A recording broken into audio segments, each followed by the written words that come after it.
if there's one big key takeaway from all of my work in all of these areas, on casual sex, non-monogamy, kink, anything that we discuss, consent, whatever, there is no one way that works for everyone or one thing that works for everyone. It really depends on who we are and what we want.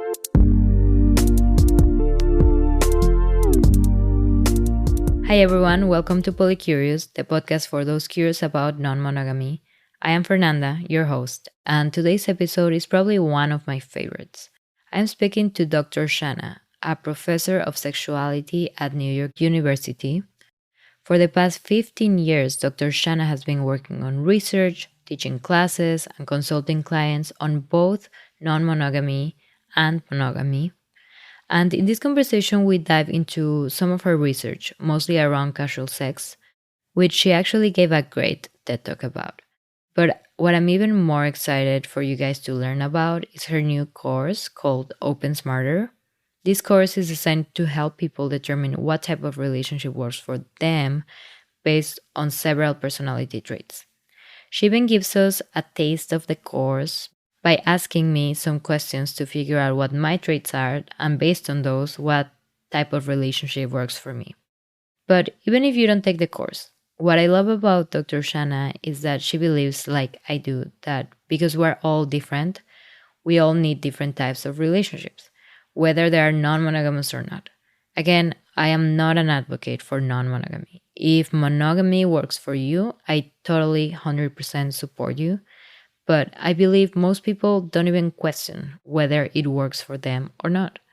And even if you figure out you are non-monogamous, there are so many different ways to do it. And Dr. Zhana is all about that. She's about identifying your traits and needs to figure out what kind of relationship works for you.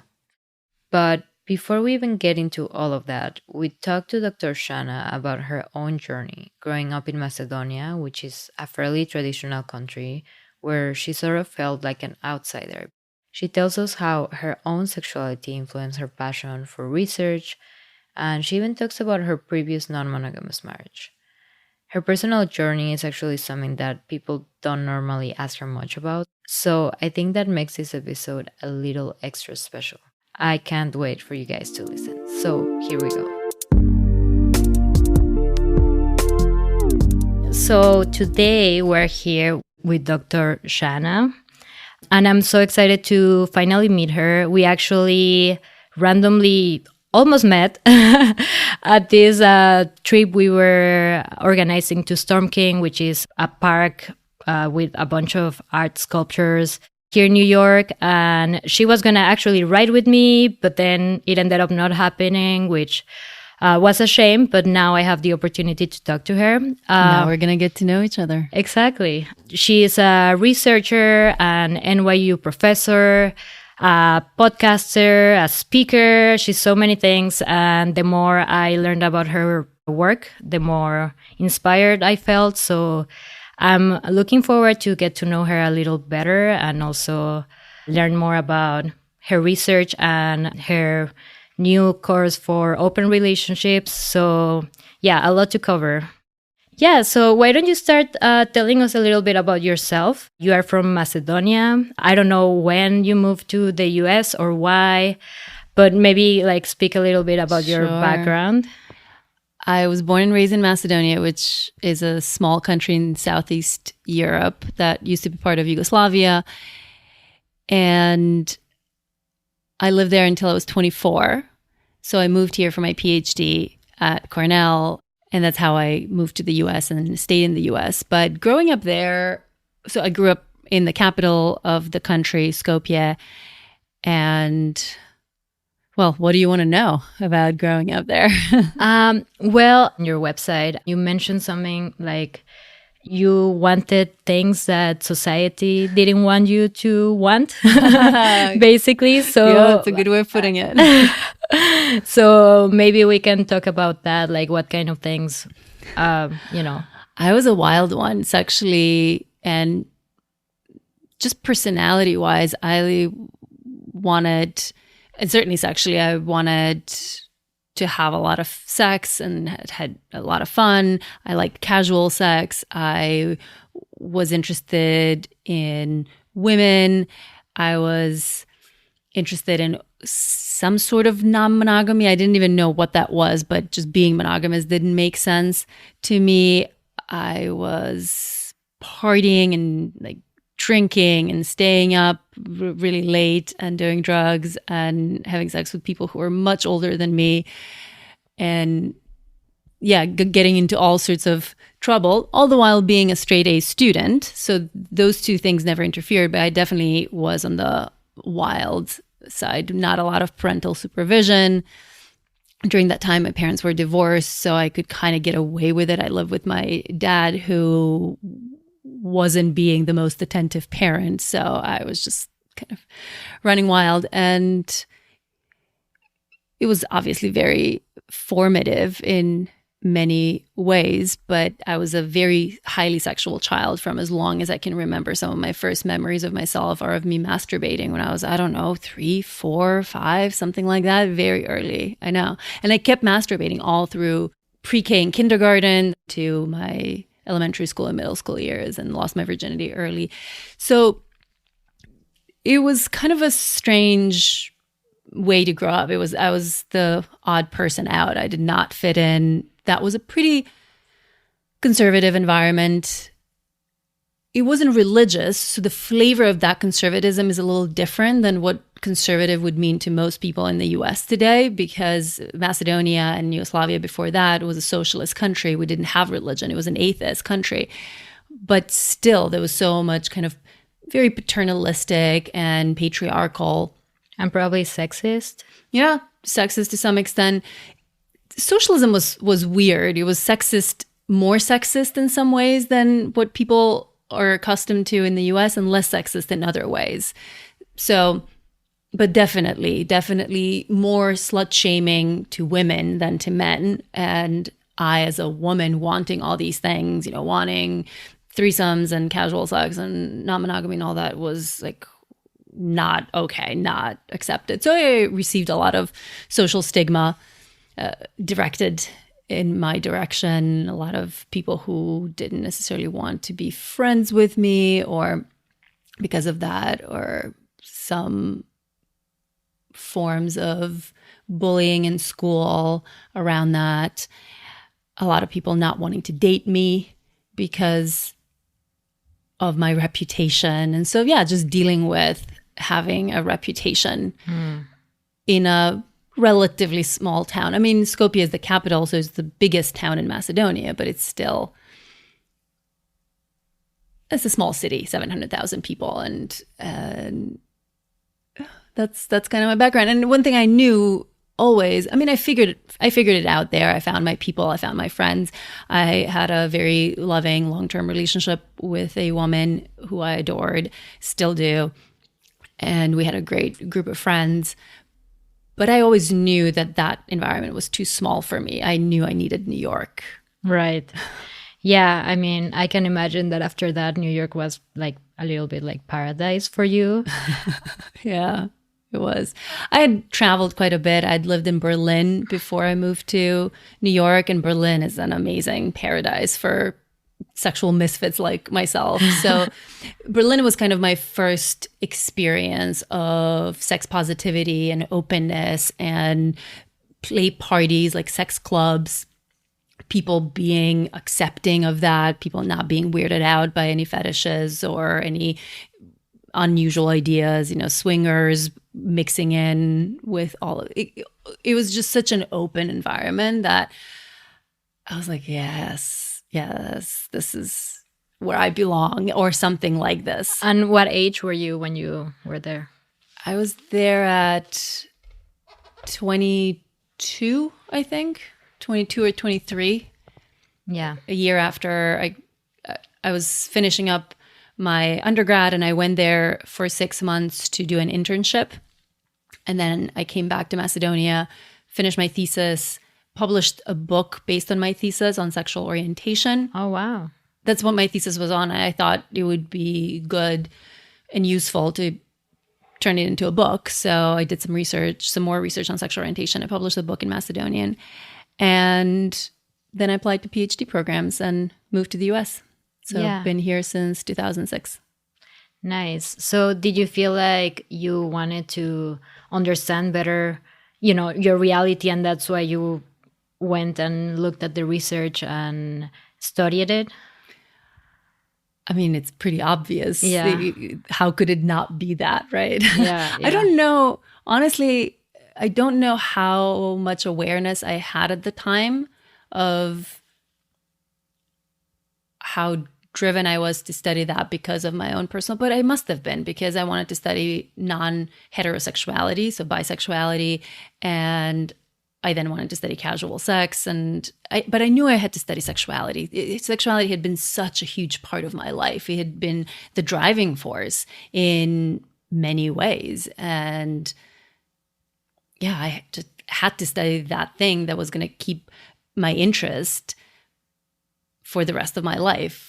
When you pick a PhD, you better really, really love that topic, because you're going to get stuck with that topic, right, for the rest of your life. Yeah, what was your topic?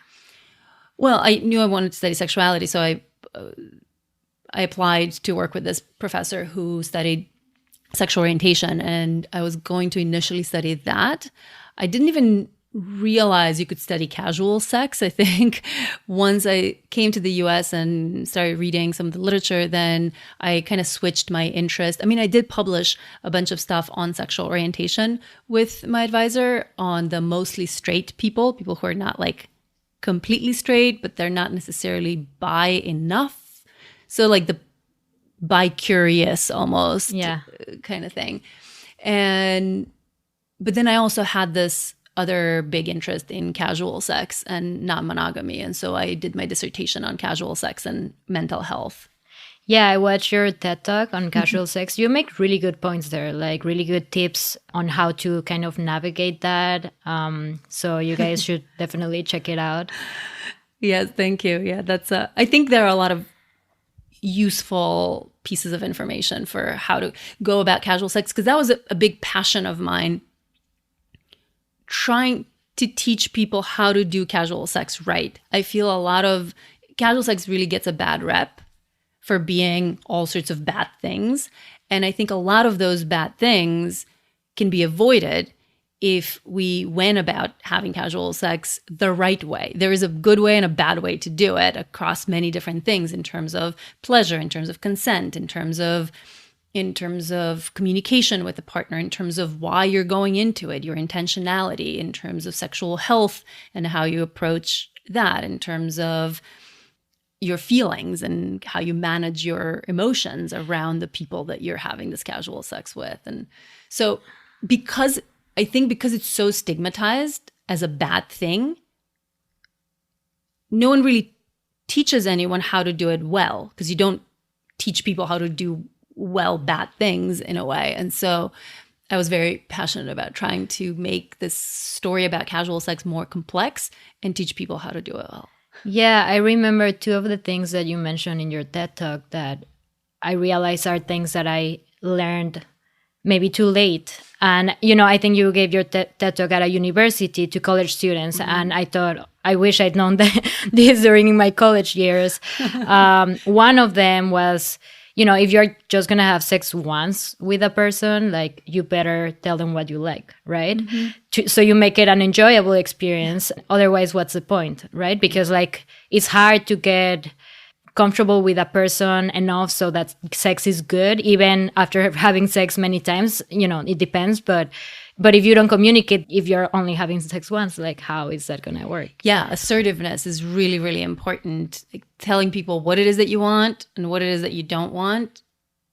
And the less you know your partner and the less they know you, right, the more important that becomes that you communicate that. Yeah, and at the same time, one can understand why it's hard, or it can be hard because you don't know this person. How can you be completely honest and tell them exactly what you like without feeling shame or whatever? Yeah, anxiety, fear, discomfort. Yeah, it's not easy at all. No, it's not easy. And especially given that we live in a world that doesn't teach us how to communicate about sex, period. Casual or non-casual. Also, very often we don't have the language. We don't have these tools that we need in order to communicate that. So it's not at all easy. And I say this to people, casual sex is not for everyone. It really isn't for everyone. Nothing is for everyone, really, Yeah. sexually speaking.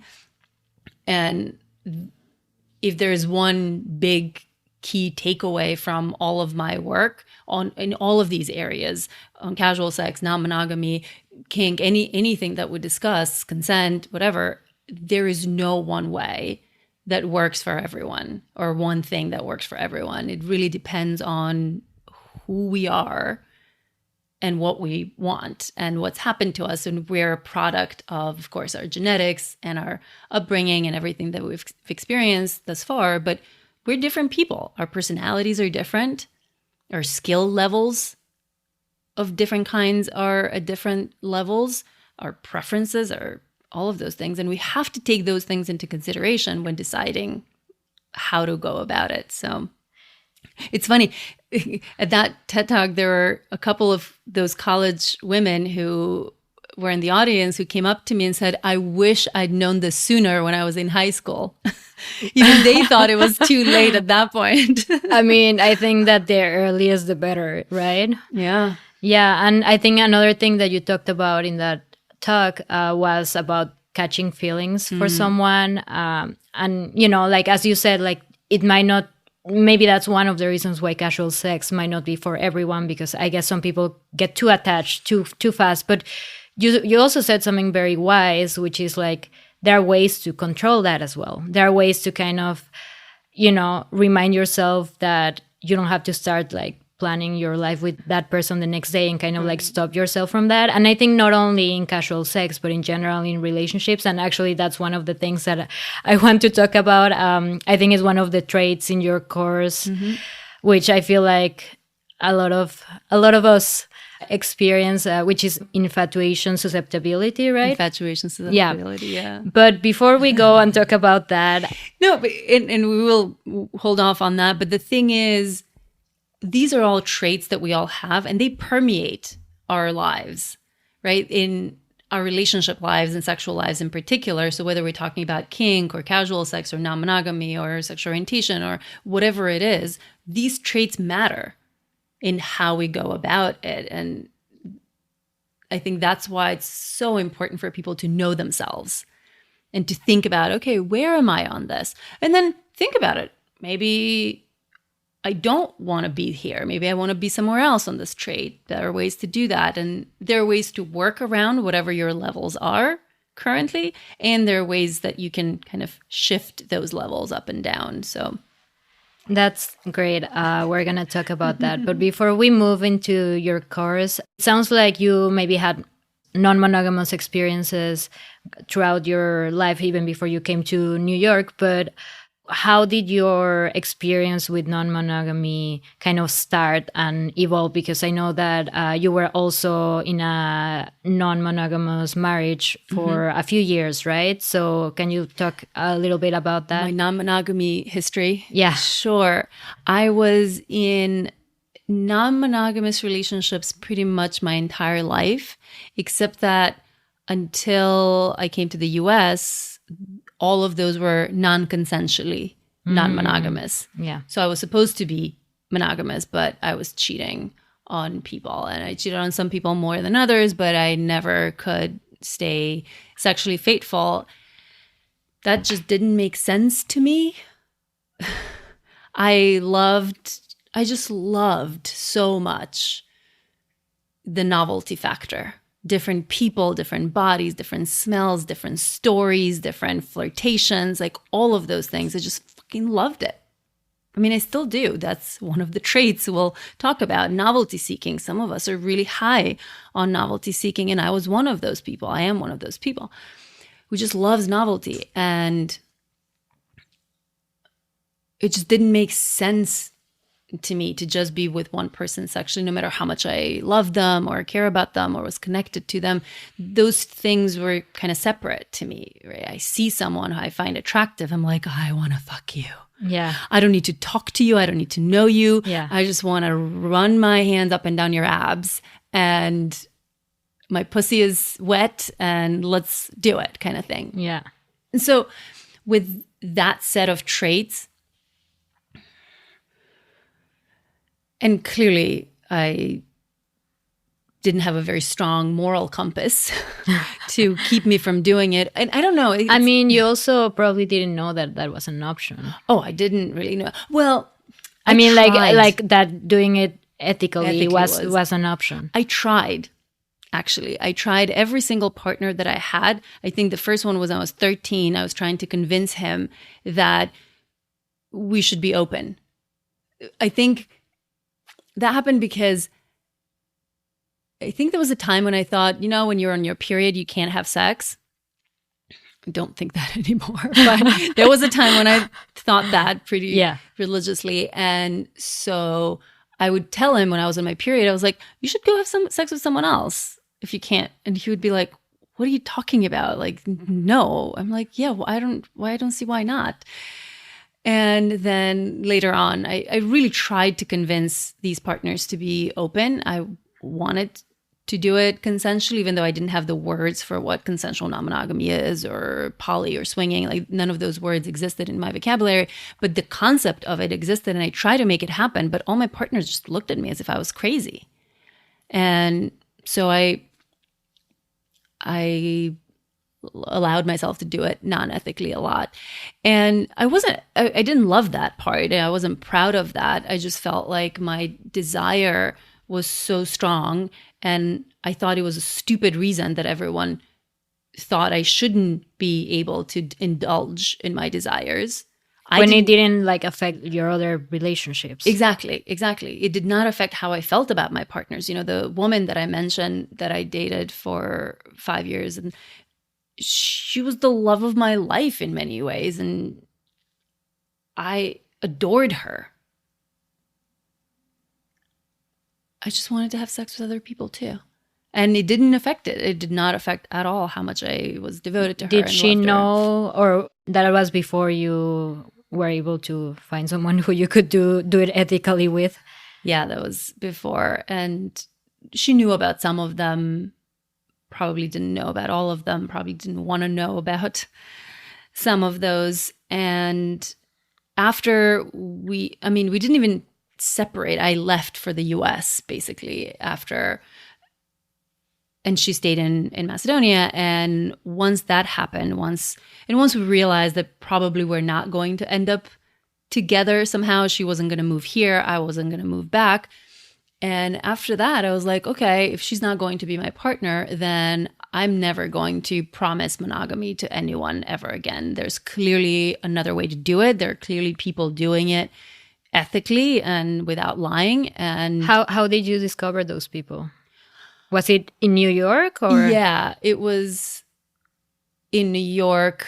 I mean, I started my PhD, I started reading and researching. And so I found all the terms around swinging and all that. And I had already experienced that, as I mentioned, in Berlin, which was about a year or two before I moved to the US. That was my stint in Berlin. And I had some lovers there that I would go to the sex club in Berlin. And so I knew that whole subculture existed. And so when I went to the US, I was like, I need to find these people because these are my people. And I got on that almost immediately as soon as I It's landed. not very hard. No. I literally started meeting people from that community the day I arrived in New York City. I mean, it was kind of maybe not normal because I met someone at the airport who introduced me to the burner community, meaning the Burning Man community, open-minded, sexually open, often, not always, community. The day I arrived, Wow. I met someone who introduced me to everyone. And I was just because I also lived in Amsterdam. I did my undergrad in Amsterdam. And where are you from? I'm from Mexico. Mexico. I'm from Mexico. I'm half Cuban as well. I did my high school in India. So I had of lived in many different places. And there was not a place where I felt I arrived and I had 20 friends already my second day here. Yeah. It's so easy to make friends here in New York City and there's so many people. But yeah, anyhow. So yeah, you found that community when you arrived here. For who got lucky, yeah. It's interesting. New York, I mean, this is a tangent, but New York is interesting. I know a lot of people who have been incredibly lonely here, who've come here and who have not had the luck that we've had to find a community. And New York, if you don't have community, can be a pretty rough place, pretty lonely place to be. And so it's kind of an interesting dichotomy, I think, for different people. But anyway. Yeah, definitely. Yeah. Tangent.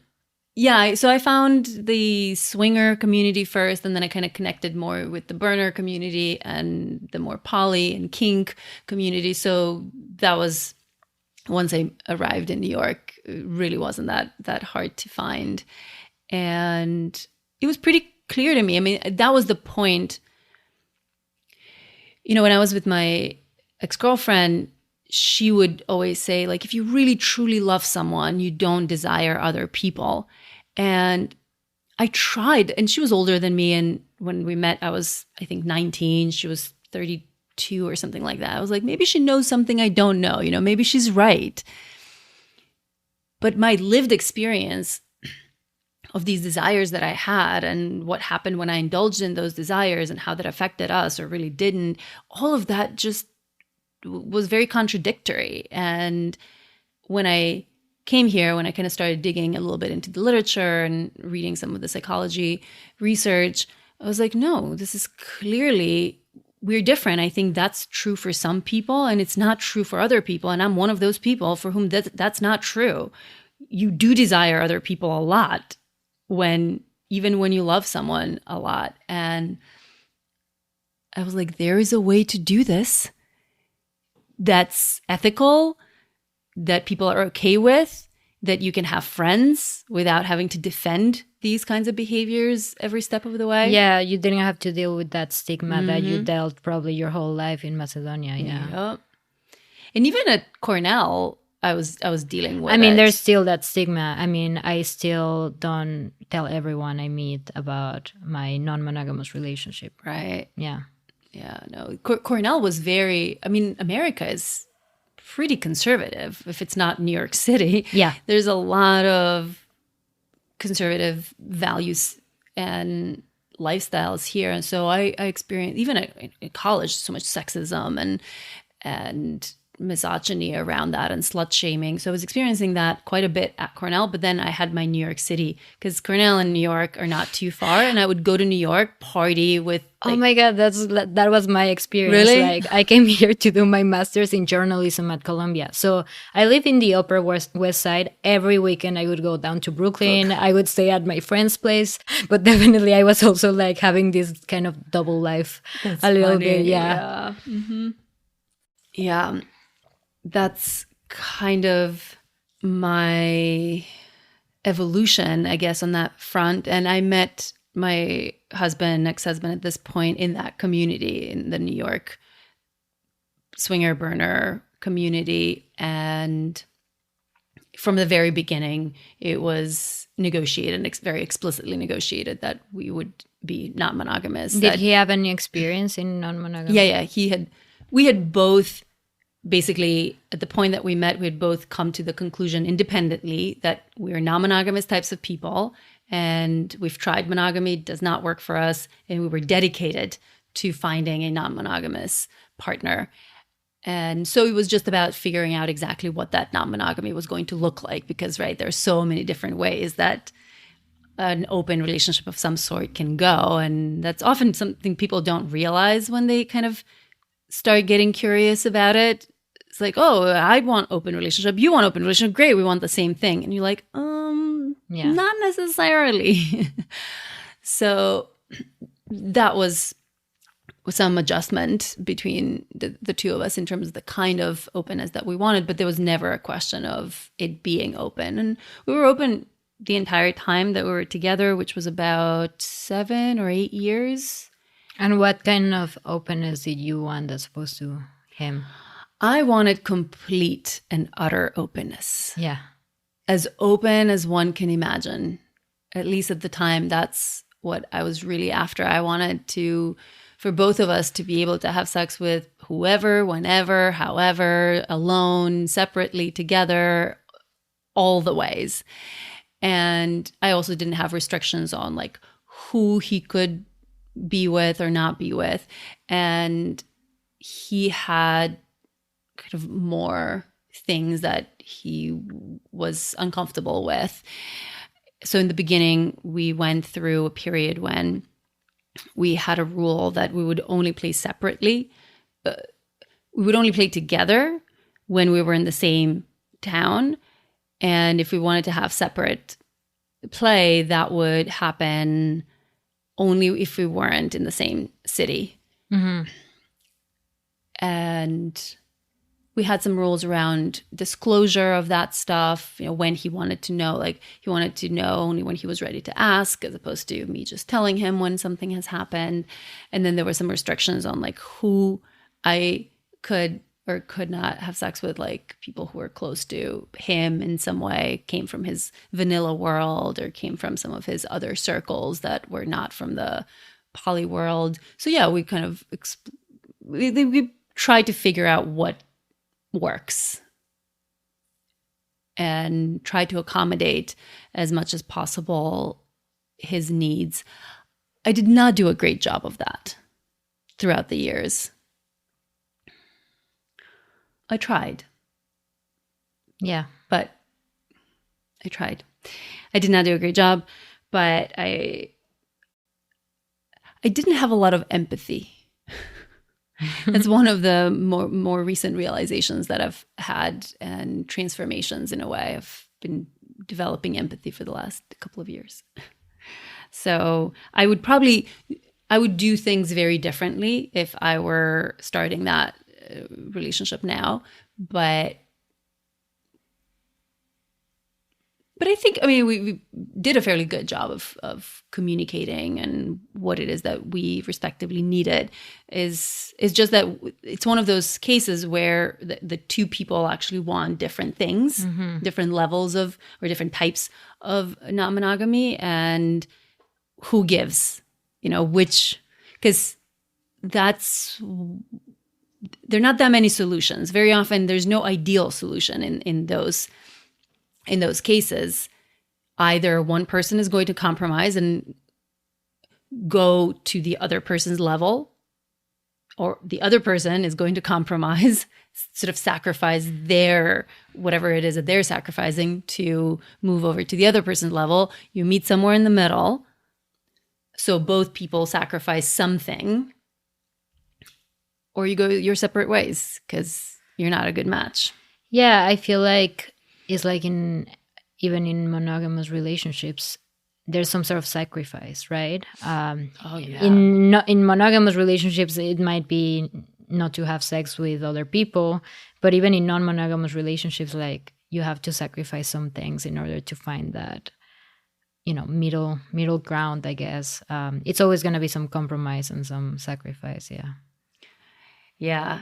And that's often a big conversation and this ongoing discussion to have with your partner at all times. I think who wants what and who's sacrificing what, and kind of being aware of that. And sometimes some of us can just have the luxury of being able to sacrifice more than other people. We have more leeway, right? Like some of us, even though we have our preferred level, we might have quite a bit of flexibility around that preferred level, whereas someone else might not have a lot of flexibility around their preferred level. They might be more rigid and not able to move that much around that. So all of those things are things that need to be kind of explored, made aware of, acknowledged, negotiated. Lifelong skill. Yeah. So, I guess you kind of answered the question that I was going to ask you, which is like, what are some things that you learned in your non-monogamous marriage? Because I kind of wanted to get the personal story before we dive into the research and your professional life, because, I'm sure that you've learned different things from experience and then from studying non-monogamy. Yeah, absolutely. You learn different things. They're all about the same thing, but they complement each other. They all fill in different pieces of that puzzle.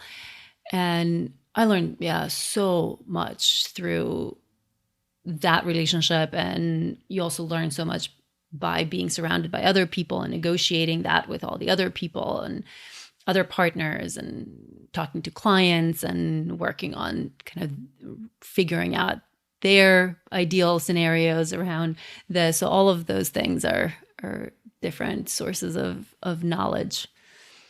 If you don't mind me asking, why did you eventually break up? I know that it's like a complicated question, but I feel like listeners might be wondering, Sure. Was it because they were non-monogamous? I think our relationship kind of ran its course.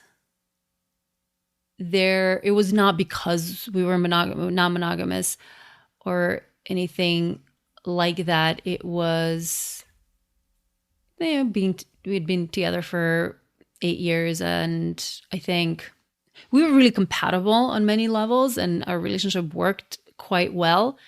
But I think there was no longer that passion that I really kind of wanted more of. I don't think his needs for affection and closeness were met as well as he would have liked.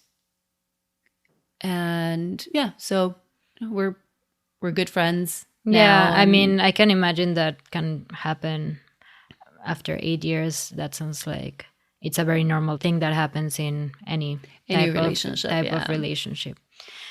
Oh, thank you for sharing all of that. Sure. So I guess that we can talk about your more like in your professional life.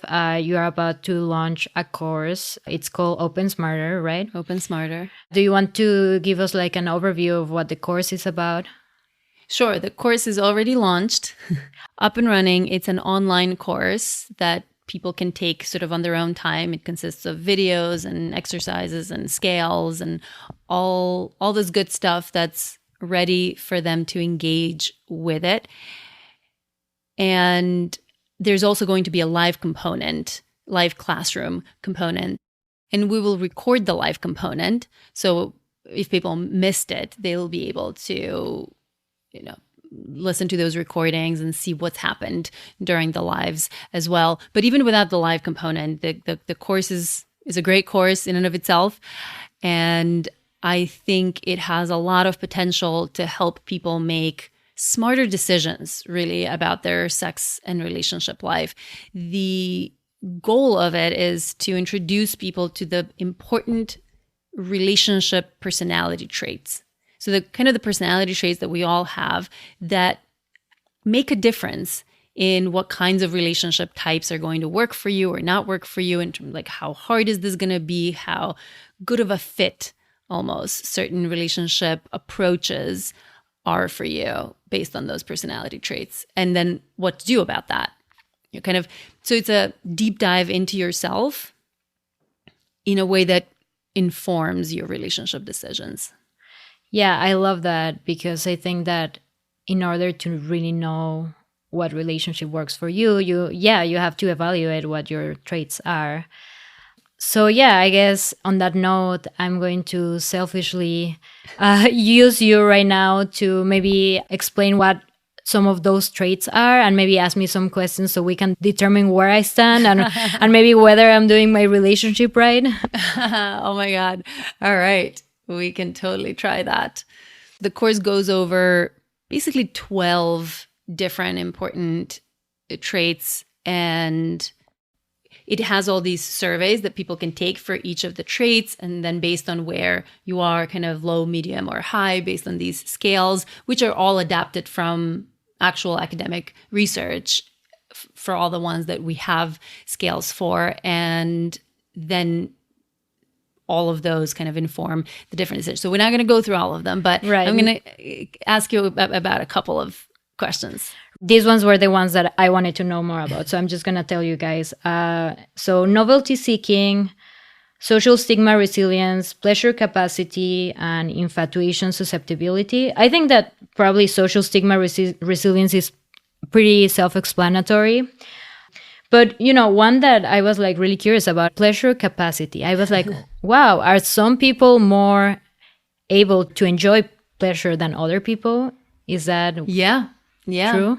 Well, we are all built differently, right? Our bodies are built differently physiologically, biologically, and then we all have very different levels of or types of experiences with pleasure. At any point, how old are you? 26. 26. You have 26 years of interacting with your body in certain ways that create pleasure or not create pleasure, contexts that you've learned about what is pleasurable, what is not pleasurable, where can you get pleasure, who can you get pleasure from, which types of factors need to be happening in the environment for you to get pleasure, for you to become and when I talk about pleasure in this course, and you can certainly take this more broadly or more narrowly, but the way I define it in the course is a combination of how easily you become aroused, physiologically aroused, how quickly and easily, versus how quickly and easily you become inhibited, and then also the ease of orgasm, how easily and quickly one can orgasm. And we vary on that so much. Right? There are people who get turned on basically the drop of the hat. Someone looks at you the right way, in a sexy way, and you might start to feel your body getting aroused. I mean, as you were saying, when you see someone you want to have sex with, you just want to touch their abs, like you feel it. Yes, I understand that. So you have people like that, and then you have people who need quite a bit before they get going. Everything has to be right. There's got to be the right type of person, the right kind of connection or this and actually I'm sure you've read the Come As You Are book. She talks about that. I'll link it in the show notes. But yes. Exactly, yeah. So Emily Nagoski's book on Come As You Are exactly talks about this component of pleasure capacity, the sexual arousability and inhibition that different people have. And then on top of that, you also have this orgasmic capacity. Some of us can come immediately. I had a partner who literally, you barely touched her. It's been 30 seconds maybe of providing some sort of stimulation, and she's coming all over the place. And then she would come 20 times a session. I thought I was highly orgasmic, but when I met that woman, I was like, okay, clearly I'm not anywhere near the pro levels of this, And then you have people who don't orgasm at all. Right. And how does that relate to what kind of relationship you like to have? Okay, so actually tell me where you are first. Okay, I definitely think that I'm more on the hornier side. I don't know. Does your body get aroused? I mean, I get aroused. Arousal is not really an issue, but like the actual having an orgasm might take a little while. And normally I don't orgasm more than once or twice. Like I'm working on it. But the feeling aroused or feeling horny just like by looking at someone or having an interaction with someone, that happens very easily. Do you feel that with people that you're not kind of emotionally attached to and committed to, or do you need to have some level of emotional connection with the person? No, I actually think that sometimes it might be even the opposite. It's easier for me to feel aroused with someone that I might not know as well, so I can fantasize, and it's kind of a novel. I definitely think that when I read that novelty seeking was one of the traits, I was like, wow, I feel like I'm very strong on that too. Yeah you're in my camp. Yeah. My side of both of those traits. So say novelty seeking, which is this trait of how much we're drawn to new shiny things, people, objects, experiences, just new, right? Our brains are different from the people who want less novelty. Our brains need more stimulation in order to kind of keep us engaged. Whereas that same level of stimulation to someone with lower novelty seeking is going to be overwhelming. It's going to be too much. It's going to be like, no, give me less. Give me familiar. Familiar feels comfortable. New often feels scary. Whereas to the people who are on the novelty seeking side, novel feels exciting. The new The fact that you don't know is kind of the excitement. Do you feel that? Yeah, 100%. And I actually, and this is another thing that I wanted to talk to you about. One of the things I worry is that trait can actually hurt people, because I can very easily like feel attracted towards someone, and not only in a sexual way, because I do like to become friends with the people that I have sex with, Right. but I might very quickly.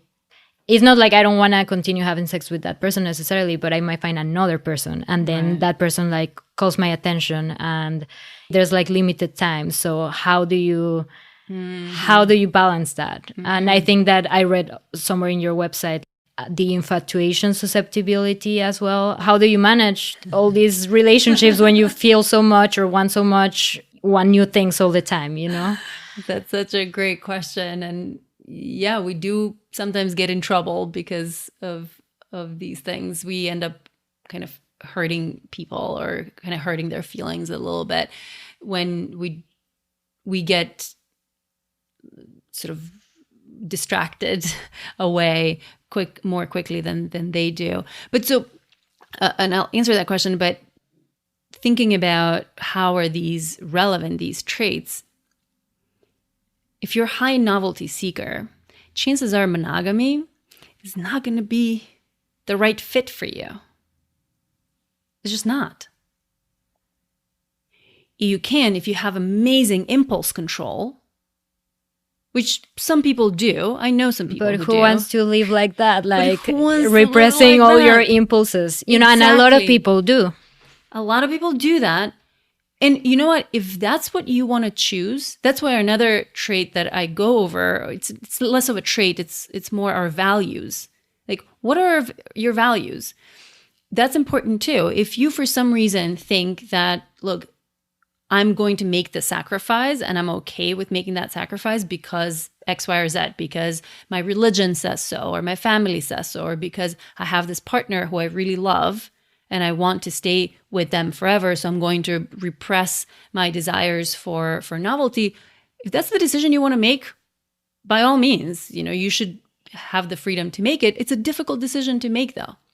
It's not easy to live with that repression long term. Maybe you can find ways to channel it in some other creative outlets or some other way, but if you're making that decision, just know that you're setting yourself up for a harder path. So that's the thing with the course and all these traits.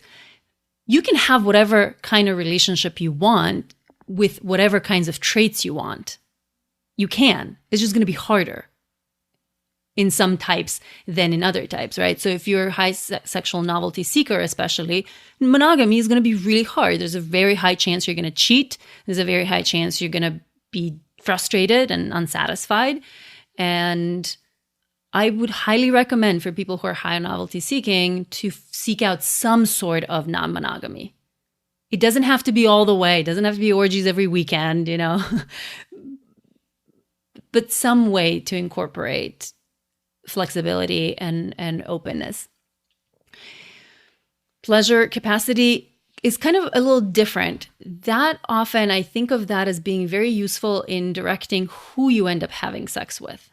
Like if you're one of those people who gets aroused very easily and very quickly and has no trouble orgasming, you're going to have a lot more fun having casual sex in all sorts of unusual settings than if you are someone who needs a lot more. And so I think for the people who need more time, more connection, more perfect environment, like the music has to be right, the lighting has to be right, some of us are much more sensitive to all of those things.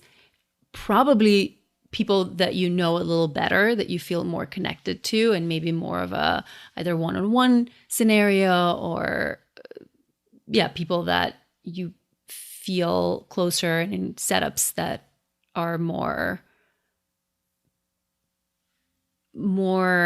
predictable might be better.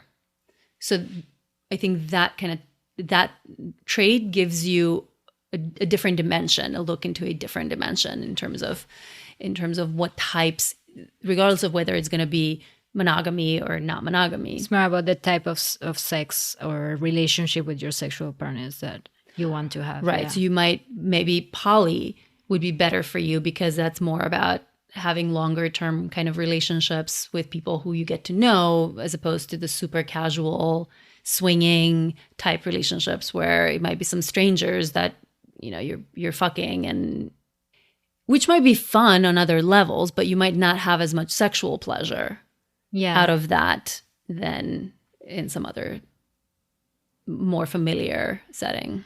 Right.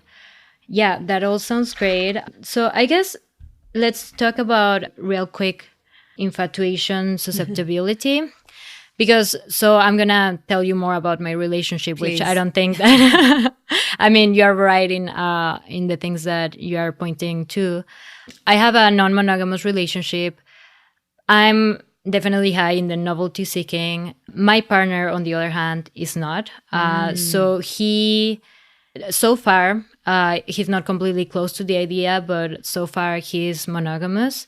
And I think that's one of the reasons why, and when you said it, he's very much like he likes things that he knows, and, you know, and I like things that I don't know, and the unknown is very attractive to me.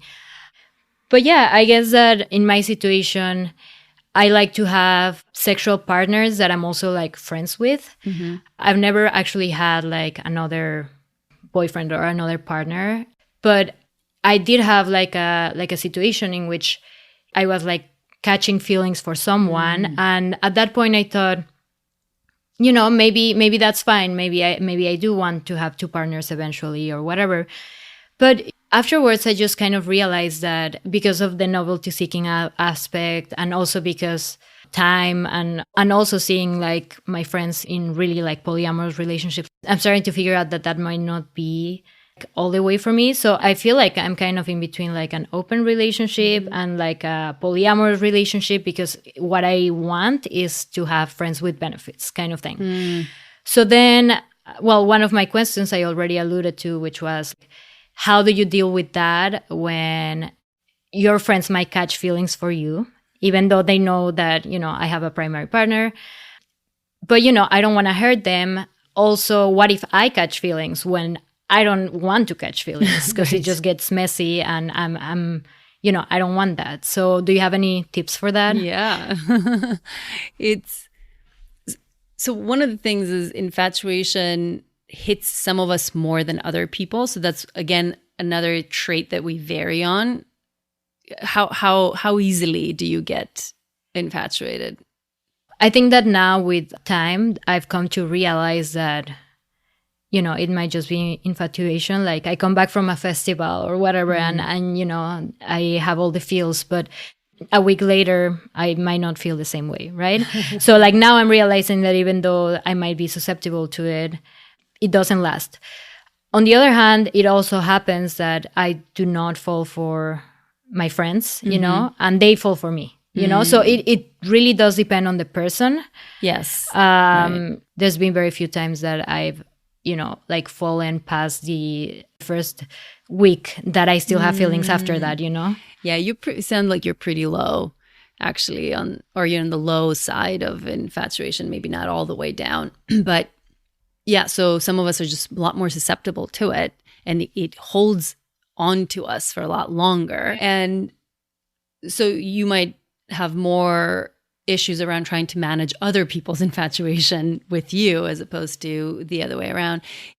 Infatuation happens at least sometimes, even for us who are relatively low on it. And I'm also relatively low on it. It takes me a while, and I don't get infatuated with most people. I'd had sex with, you know, hundreds and hundreds of people, and I've only gotten infatuated with, I don't know, you can count them on probably two hands in my entire life. But still, it can happen to us too, and there are ways to manage it. And most of those ways have to do with limiting to some extent the intimacy that you have with those folks. So limiting the amount of time you spend with them, limiting how often you see the same person, how how like affectionate that time is, like spending the night together versus leaving after having sex, having breakfast in the morning and cuddling versus obviously not doing any of those things. There are also distractions. Having a rotation of partners often helps, and especially when it's about you and your own infatuation. And what helps me often is going through the list of red flags, the things that because infatuation is funny. When those feelings start to creep up on us, we lose all objectivity. We have this rose-colored lens that just drops over our eyes, and we tend to see only the positives and downplay the negatives. And even if we see some negatives, we're like, oh, it's not that big of a deal. Oh yeah, he's an alcoholic. Yeah, it's okay. We'll figure. And so what I try to do in the few times when I was like, oh, this is probably not a good idea, I should not be catching feelings for this person, but it's happening, is reminding myself, looking for those signs, and then being very, very cognitively aware and intentional about telling myself, nope, this is not going to work. This is really not going to work. Like, this cannot work long term. What you said earlier was really on point. It really depends on the person. Even for the people who are not super highly susceptible, there will be that one woman, guy, whatever, or those couple of people that will do that for us. And so knowing yourself and kind of playing with that, depending on how far you want to let those feelings go. So if you know, like, oh, with this person, it's probably going to take me that direction if I let go and do all the things that I would normally do with other partners, right? So for me, as someone relatively low on infatuation and susceptibility, I could easily spend a really passionate night together and cuddle and have breakfast and shower in the morning and all that, and then say goodbye and be like, I'll see you in a month, right? So you can do those kinds of things, gaze into each other's eyes and talk about our fears and dreams. I could do all those things. And if that wasn't someone that I was interested in more than just sexually, if I was just like, we're friends with benefits, I could easily do that. But every now and then you meet someone who you're like, oh shit, yeah, I can't. If we spend the night and do all that with you, I can just maybe come over, fuck, leave, and that's it. So that's your advice, to limit that. Like, if I find someone that I do catch feelings for and that's not the kind of thing that I want, just cut it off a little bit, or like, restrict it. Restricting it, yeah, and mixing in other people, having kind of distractions. I mean, ultimately, if nothing helps, you kind of have to stop seeing that person altogether.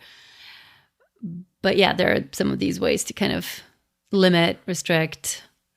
On the managing other people's infatuation, there is some shared responsibility in that regard, I would say. I think the majority of the responsibility is on that person, on the person who's catching feelings. The responsibility on your side is to be very clear and communicate what you are and aren't available for.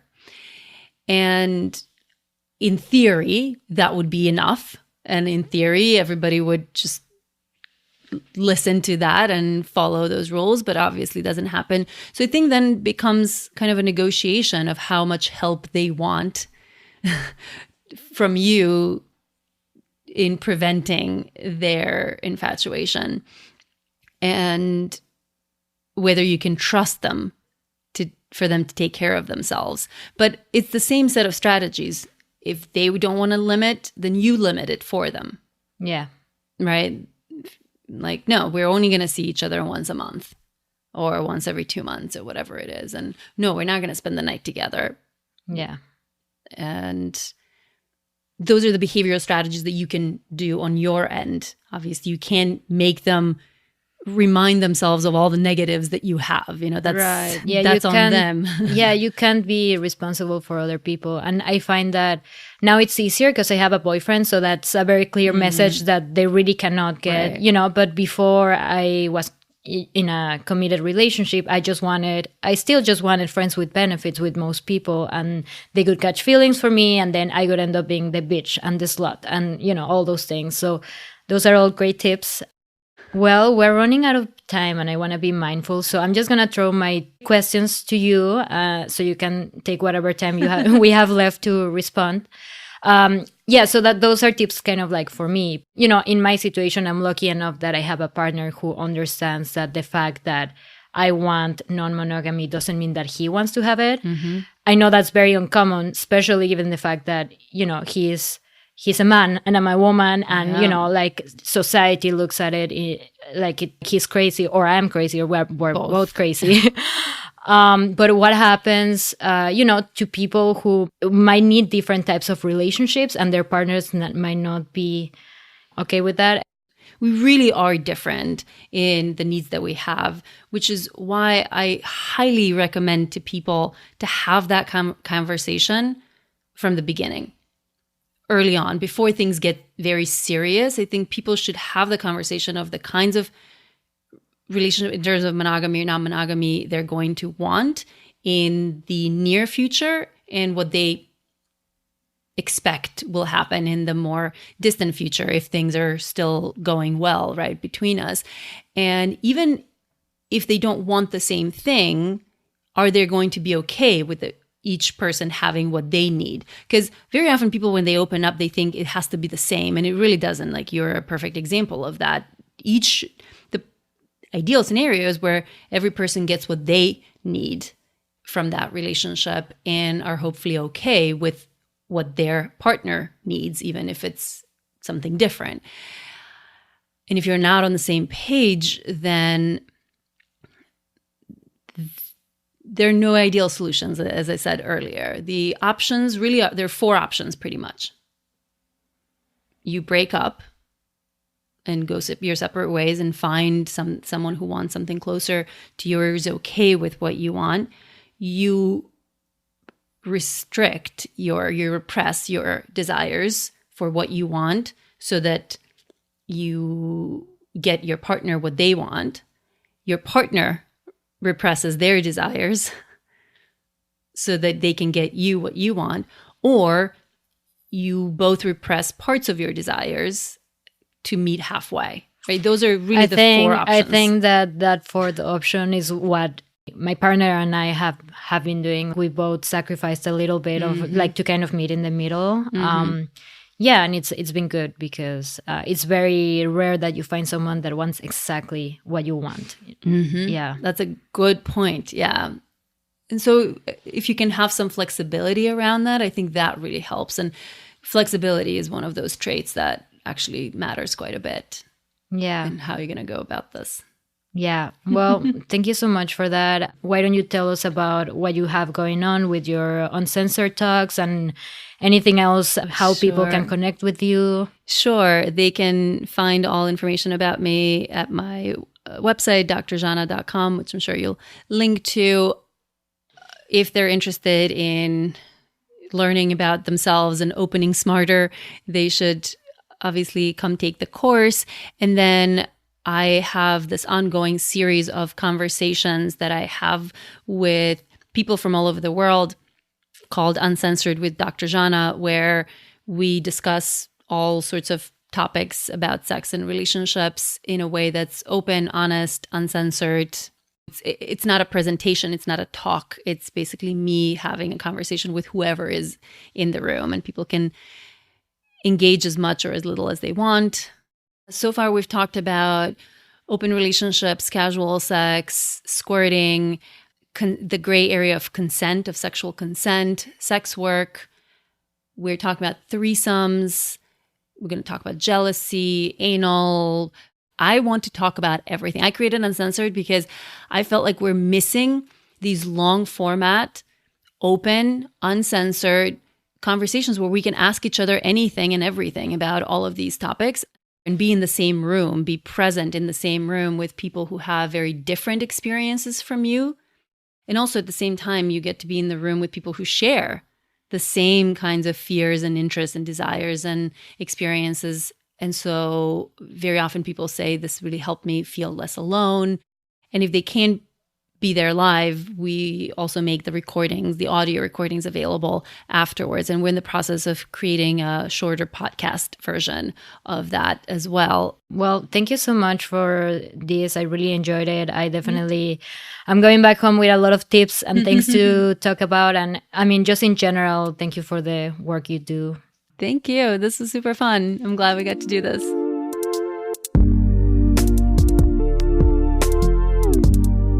Well, I hope you guys got out of this episode as much as I did, because I learned so much. I really love Dr.Zhana's work and mission, so if you feel like you could benefit from her work like I did, please check out her course, Open Smarter, or the Uncensored Conversations, which are both linked in our show notes. But even if you don't, I hope you take from her this idea that everyone is unique, and that what works for you might not be what works for other people. If you like this episode and feel like someone could benefit from it, please share it. And if you want to reach out, our Instagram is polycuriouspodcast and our Gmail is polycuriouspodcast@gmail.com. Can't wait to hear from you guys, and see you all next week.